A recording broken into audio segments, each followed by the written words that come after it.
What's up, everybody? This your boy E Solid 365 coming at you with Solid TV. Y'all gotta subscribe, y'all gotta like, y'all gotta comment, all that. Y'all want it, now y'all got it. If you gonna step, you better step solid. Salute to Solid TV, baby. As far as you as a person, like I know that you went to prison at 16. Did you go to juvie or did you just go straight from county or parish to Angola? Well, the process is this, and I'm a native of New Orleans. My name is Eric Brown, I'm a native of New Orleans. And the process when someone under 18 is apprehended or arrested, they're taken to whatever the juvenile facility is. You are under the juvenile jurisdiction exclusively until an indictment is rendered or probable cause is found by a judge to try you as an adult. Were you tried as an adult? Oh, absolutely. Even at 16? Yeah, because at 13 I had an armed robbery. It's not called conviction, it's called adjudication. As a juvenile, they don't use the term conviction like as an adult, but you are convicted if you are adjudicated for a particular crime as a juvenile under 18. Okay. And so now, but it's a fluctuation in Louisiana because they allow you to be tried automatically as an adult at 17. They don't use the federal guidelines or the United States guidelines at 18, and then you automatically try as an adult. And so that's because of the historical Napoleon Jim Crow practice of law. Is that what that's based on? Like, is that, the grounds for being able to try young? Because I honestly feel like it's more geared towards young black men or males at that point. I don't think that the same law is applied to someone of a different skin color to create the same or commit the same crime and have the same stiff punishment, if that makes sense. Yeah, it's ironic that you say that because I can give you a real life story of a real life situation of which you just asked me. There was a guy that we grew up in Angola together. We knew each other for many, many years. A white dude, right? He was 15 years old. He murdered a white boy. He murdered his mother, his father, and his 15-year-old brother. Right? Mm-hmm. Burned the house down. Murdered him and burned the house down for the insurance. So he received 3 life sentences for all of them. Right. 14-year-old brother. And so he served I did 25. He was there maybe 5 years before me, so he served 30 years, right? However, when Brian Stevenson, because it's a long story, I'll have to really take you, we'll have to really start from the beginning to really get to this part where I'm about to go to. So I'm kind of fast forwarding and skipping a lot of pieces. But just to expound on what you just asked, to show you the disproportionate sentencing black versus white, right? So here it is. This guy he admitted the murders. He had all the physical evidence against him. They knew he did it. So when Brian Stevenson from the Equal Justice Initiative won the Miller versus Alabama issue that stated that if you were under the age of 16, your prefrontal cortex or the frontal lobe of the brain, which controls rational thinking, is not fully developed until the age of 25. Therefore, if you were 16, 15, 17 years old, you're under the age of 18, quite naturally, whatever crime you committed, whether you did it or not, you were acting irrationally or impulsively. As a child. As a child, because your prefrontal cortex was. So therefore, you shouldn't be condemned to life without parole for the rest of your life as if you were incapable of change. You see, because we know that life is all about growth and development. So you're not the same person you were when you were 16. I'm not the same person. Nobody in there, if they are, then they have some type of mental defect. Other than that, then they shouldn't be the same way that they were At 16 or younger. Right. So this is the point that Brian Stevenson hit home, and big shout out, big salute to Brian Stevenson from the Equal Justice Initiative. prevailing on that case because that's what helped me be here today. And I was his liaison person in Angola, Louisiana State Penitentiary. You know, he communicated with me. I got everybody together and stopped people from filing frivolous writs to make his job more harder. Because some people could file stuff that, and all it does now, it puts him in a situation where now he got to argue this nonsense because it was foolishness. He shouldn't file that. So in Angola, he told me, he said, man, this is the best facility, man. When you're dealing with the situation, you really keeping everybody on one accord. And because in Angola, it was like a hopeless situation. So whenever somebody rose up that had intellect, respect, and dignity, people was willing to listen to them and follow them. You know, and so that it just made my job easier because people knew who I was prior to me becoming inmate counsel, right? You know, because like everything I do, I'm gonna be the same. Even when I was a juvenile and I was living the wild life, I still was solid. I still had principles. I still had, I didn't rob old ladies. I didn't disrespect children. I didn't, you know, I still had principles from under that old law. So, but to get back to your point, so this white guy, he slaughtered, you know, his whole family. And when Brian Stevenson won that Miller versus Alabama case in the U.S. Supreme Court that said you can't automatically give a juvenile, anybody under 18, life without parole. You can still give it to them, you just can't automatically give it to them.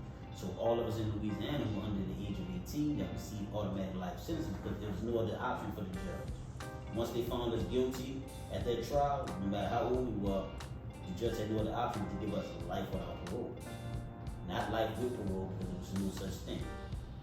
So we received the life without parole sentence, and years later when Brian Stevenson took the case to the U.S. Supreme Court and it got down and he prevailed on it, they said, okay, yeah, it's retroactive, but got to give us new trials. However, they pulled off a Napoleonic Jim Crow Wichita. Instead of giving us new trial, they said, well, we're going to just give them parole eligibility.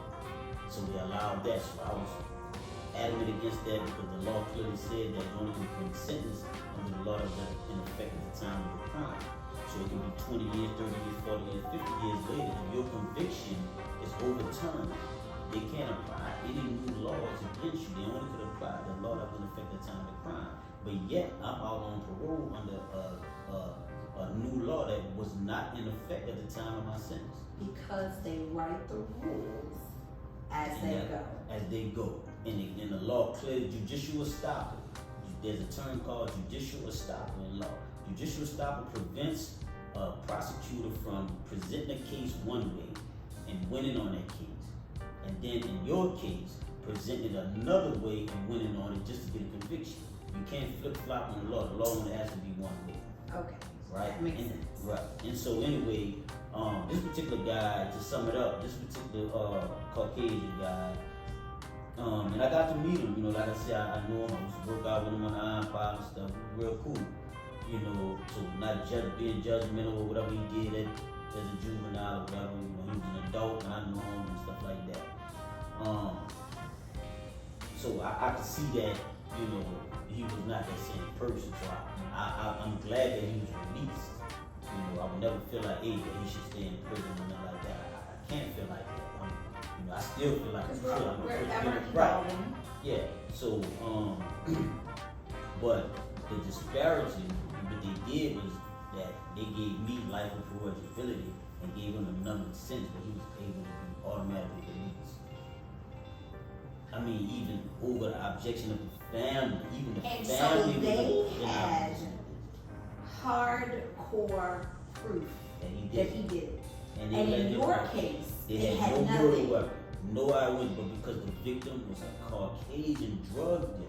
Not one time did this come up in the media that he was a Caucasian drug dealer. And I watched George Floyd get drugged through the mud behind some poke shacks or something he did 20 years prior. Something that had nothing to do with him being on video, being choked out by a police officer. But they assassinated that man's character because of his past. But yet here it is, a Caucasian guy can murder the whole family and he could receive a slap on the wrist after X amount of years under the juvenile issue. But yet the black juveniles can't receive that justice. They have to be released if they're going to be released with parole eligibility with a rope around their neck, where they got to be dictated to and easily be janked back into the system. So did that answer your question? It did, and it's very disheartening to see the injustices between, it's crime. Crime should not have color. If it's going to fall under the law, then it should fall under the law, regardless to what color you are or any of that stuff. And that's the disheartening part. So I'm happy that you're here in the flesh. Intact, because typically when people go to Angola, that's it. That's it. You're reaching back out to help people that are incarcerated. Absolutely. Are you just focused on the Angola prison system, or are you reaching out to other? Are they writing into you? Like, how would someone get you to take a look at the case in order to be able to? Well, as of right now, and I want to say this to everybody. Most of the people that have been following me since I've been home, I just celebrated 2 years release. Congratulations. Thank you. After 9,125 days of incarceration, that was a hell of a milestone because the first 5 years, the recidivism rate is high. They're expecting the person to be back within a year or two. They're expecting you to be right back in that place, especially after you have served so much time like I have. A lot of people become institutionalized, but I kept my mind free. I kept my mind out here focusing on what y'all was doing out here rather than keep my mind focused on that nonsense that was going on inside the institution.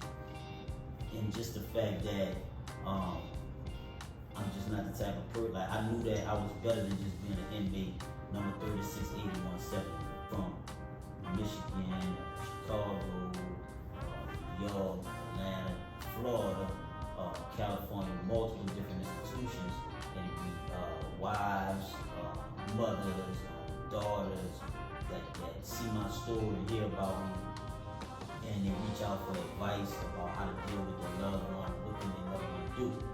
And one of the main things that I like, even in prison, when I became inmate counsel, where I would look over someone's case and try to file an appeal or post-conviction relief, whatever avenue that was available to them.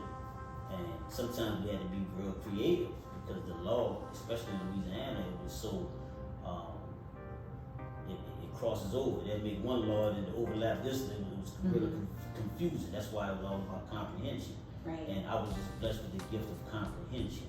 And so I would see something and I would be able to break it down to them and show them how they could prove their case,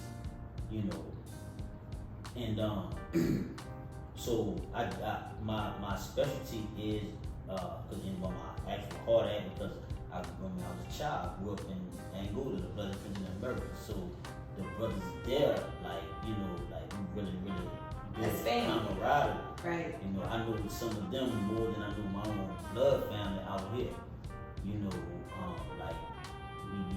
really sacrificed together. We went to the dungeons together, we went to the field together, the slave plantation together, and we held it down, so we have a camaraderie. So of course I have an affinity towards them particularly. However, my mission is global because I feel like there should be no private prisons in America at all. Because if you incentivize crime, you perpetuate. So how do you prioritize what's important, still live your life, and stay sane? Easy. I don't let nothing stress me out. And I tell people quick when I get bombarded, I let them know. I don't sell nobody. Look, man, I'm just one person. Look, I got this going on, I got that going on. The best thing for you to do in this situation is go read this particular book, go look up this particular case, and that will help you what you're doing. So I'm a teach you want them to do the work. Yeah, you got to, because I can't do it. I'm only one, like you just said, I'm only one man. So I'm trying to do this case for this dude, in this case for that dude, in this case for that dude, in this case for that dude. And then somebody that I know personally come up and want me to do this case. Then somebody's gonna be, left out. Right. So to keep myself from getting into that jam, I just take on what I can, and when it get to that point, I let them know, hey, look, this is what you gotta do at this point. I refuse to sell somebody a dream. And for the most part, it's been working because everybody been respecting it. Some people like, but I'm like, man, you don't want to help yourself. I mean, you gotta help. I can help you help yourself and help your career. you know, and tell them go read this or tell them go research that. Because I had cases, you know, situations like this. When I first got there, I had 2 brothers there. And one died, they shot him in the back, he escaped, and that's another story, we'll get into that. And my second brother there, he died of, I was in the dungeon, fighting a write-up. They said I did this and all that, so I'm in the dungeon, and next thing you know, I get word that my other brother died. So while I'm locked in the cell, they come tell me my second brother died. And here it is, both of those brothers who come from the same mother, same father. Both of those brothers had parole eligibility. One had 25 years, the other one had 75 years. But both of them was parole eligible after X amount of years. However, I was never parole eligible at the time. You know, it was life without parole, that was my sentence. The warden came through and said 85% of y'all gonna die here, you talking to me. And he came back and said 95% of y'all gonna die here, you talking to me. But I never accepted that. I never accepted that, and now you see I'm here. You're here. Yeah. If you go step, you better step silent. Salute to Silent TV, baby.